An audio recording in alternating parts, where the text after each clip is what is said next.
This is one that apparently other people heard a lot growing up, and I never heard it. And so, Lucy, you want to sing your song? Sure. Sing our song. Hey. Okay.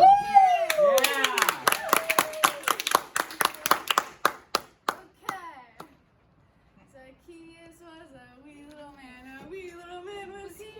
He climbed up in a sycamore tree for the Lord so he could see.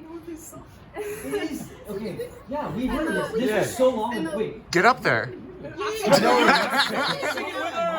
Keep going. Keep going. I remember this. Passed by on that day and looked up in the tree and he said, Zacchaeus, get down from that tree. From come to your house today. From come to your house today. Yeah. Do the wild side. All right, so for anyone who doesn't know the story, that was the story, but we are going to read it. And so y'all have it on your sheets in front of you. So basically it's Luke chapter 19, 1 through 10. And again, I had never really heard this story growing up. I read it several months ago, honestly, and just with the things happening around me in people's lives, it just made me cry, and it still makes me cry every time I read it, so I'm going to try to get through this. So Jesus entered Jericho and was passing through. A man was there by the name of Zacchaeus. He was a chief tax collector, and he was wealthy. He wanted to see who Jesus was, but because he was short, he could not see over the crowd. So he ran ahead and climbed a sycamore fig tree to see him, since Jesus was coming that way.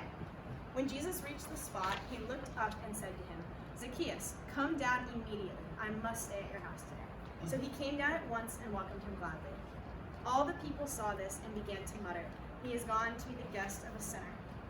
But Zacchaeus stood up and said to the Lord, look, Lord, here and now I give half of my possessions to the poor, and if I have cheated anybody out of anything, I will pay back 4 times the amount. Jesus said to him, today salvation has come to this house, because this man too is a son of Abraham. For the Son of Man came to seek and to save the lost. Alright, so I really love this story. I love how my guy Zach, he is so fully known and fully loved by God. And so we're going to do a bit of an exegesis of the passage, where basically we're going to go through the passage and break it down. So starting at the beginning, Jesus is passing through this city, and of course he's drawing a crowd like we have all seen as Jesus goes through. But the story zeroes in on this one guy, and it explicitly says he was a chief tax collector and was wealthy. So we have to know the cultural context of what that meant, because I feel like we hear a lot like Jesus dined with the sinners and the tax collectors, and we get what the sinners are, but I don't know if we all really get what the tax collectors and who they were. And so the tax collectors were, they were Jews who were working with and for the Romans. Jerusalem was under Roman control, and they didn't want to be under control of the Romans. The Romans came in and took over. And so the tax collectors were working for them, and they were collecting taxes from the people, but they would cheat people out of money, they'd overcharge, they would skim from the top and take money for themselves. And so what we know about this guy is he was a chief tax collector, which means he was getting the largest haul of the money that he was stealing from other Jews. And then he was giving that other money to the Romans, the people that they didn't like. And so they were seen as traitors, they were greedy, they were thieves. He was very, very wealthy from what he did. So by all accounts, this guy was not a good dude. If we were to look at someone who did that, we'd probably be like, that is not a great person. A money launderer, people taking advantage of others. And yet, he wanted to see Jesus. And I love how the Bible is just so explicit with this detail. He was short. And so he runs ahead. Why are you looking at me? He runs ahead and he literally climbs a tree. Now imagine if you're in a crowd and you see this guy climbing up a tree. That's kind of weird. And so he's fully willing to, the people are going to know who he is. He's a prominent, wealthy figure in this city. And he's willing to, in front of everyone, climb a tree because that's how much he wants to see this guy, Jesus. And Jesus gets to the spot where he is. And I like to think that Jesus isn't looking up ahead of time. Jesus just is walking and then looks up because he knows. He knows that he's there. And he's like, Zacchaeus, come down immediately. he calls him by name. You know, they've never met, and yet Jesus calls him by name. He's already chosen him. And I love the urgency. He's like, come down right now. I must, not like I kind of want to, it would be cool, can I come over later? He's like, I must dine at your house today. Like, he wants to be with Jesus. Jesus wants to be with Zacchaeus.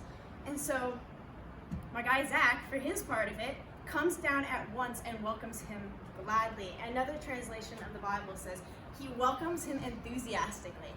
Like, this guy is so excited. He's like climbed up this tree to see this dude who's like super famous, he's doing all these miracles, and the guy calls him down, says he wants to come stay at his house, and he scrambles down, and I just picture him like beaming with excitement, and also just like, me? You want to stay at my house? And then what happens? All the people behind him, the crowd, they begin to mutter, he has gone to be the guest of a sinner. And I just feel like I'm like seeing, you know, Jesus is here and Zacchaeus is here just beaming at him, and then that smile falters a little because you hear people talking behind him. You know, he's a cheat, he's a liar, he's a thief, he's a traitor, he's all these things. He is a sinner. Why does Jesus want to talk or hang out with him? And then Zacchaeus, for his part, he focuses on Jesus and he stands up and he says, look, Lord, here and now, I give half my possessions to the poor. Y'all, this guy was wealthy. He was greedy. He liked his stuff. He liked his possessions. He says, here and now, I give half of my possessions to the poor. Think about if you gave half of everything that you had to the poor. Like, and then think about if Bill Gates gave half of what he had to the poor, you know? Like, that's a lot of stuff that this guy's willing to just completely give away. And then he says, and if I have ever cheated anybody out of anything, I'll pay back 4 times the amount. That's not like if I've ever done anything bad, I'll make up for it. Like, no, he knows that he's cheated people out of things. Jesus knows that he has. The people know that he's cheated people out of things. So this is not an empty promise. He's like, I will pay back 4 times the amount. And if you notice, he doesn't just say, you know, I messed up, I stole from people, so I'm going to give back what I took. No, and he doesn't even say, you know, that was wrong, so I'm going to give back double what I took to make up for the fact that what I did was wrong. No. He says, I'm going to pay back 4 times the amount. Why would he pay back 4 times the amount? Because that is a reflection of the overwhelming grace that he has received from Jesus. That Jesus has chosen him and wants to be with him, and that kind of grace changes you, and he wants to give that to others. And so, what I really want to get at from this story is that we don't know what's going on in other people's hearts. We don't know where other people are at spiritually.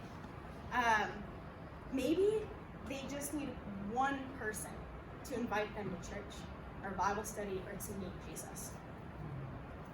And the people, the righteous people in this crowd don't even give Zach a chance. And yet Jesus completely transforms his heart. And so I want you guys to think about that really annoying kid in your class. Like, every time they speak up, you're like triggered because they're just really irritating. Or think of that popular girl who acts like she's better than everyone else and she's posting about going to Miami every other weekend.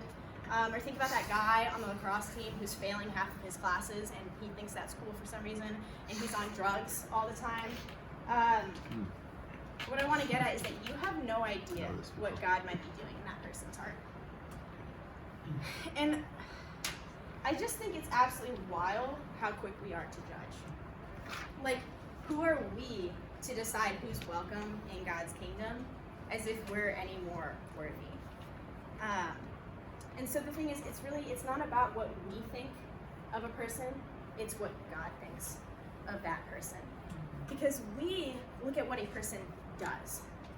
Jesus looks at their heart.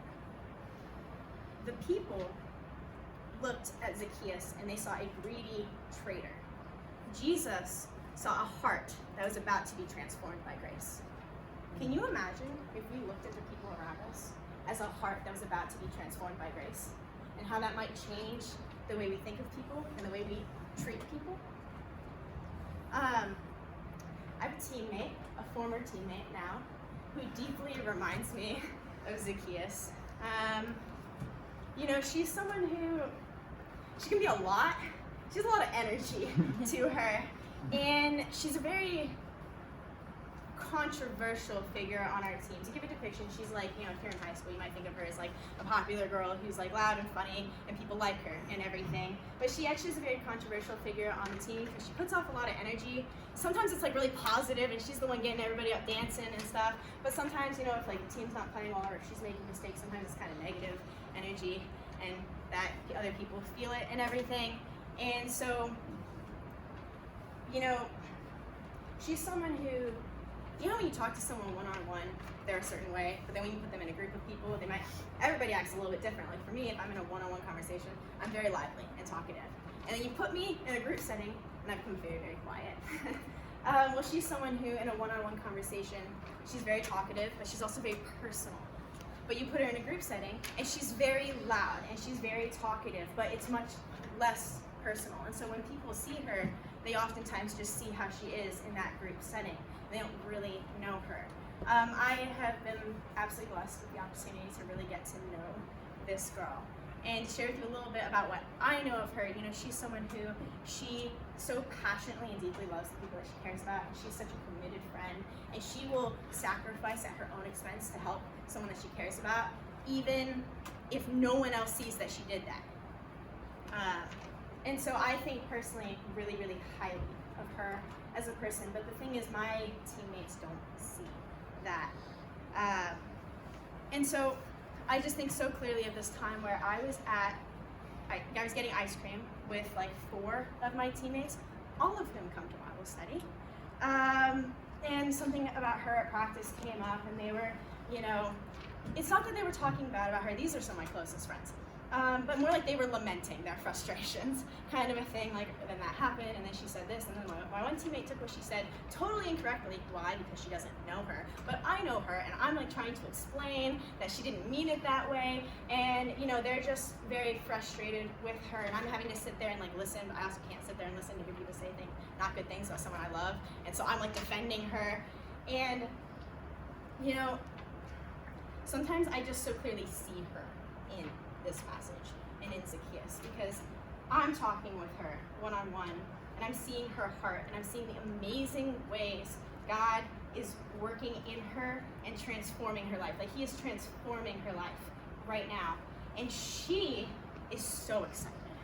So I think as Zacchaeus comes down and welcomes him gladly, enthusiastically, she is so excited to grow in her relationship with God and get to know him better. And then I hear my teammates in the crowd muttering right past her, she's loud, she's too emotional, she's this, she's that. Like literally fill in the blank with what people say about other people.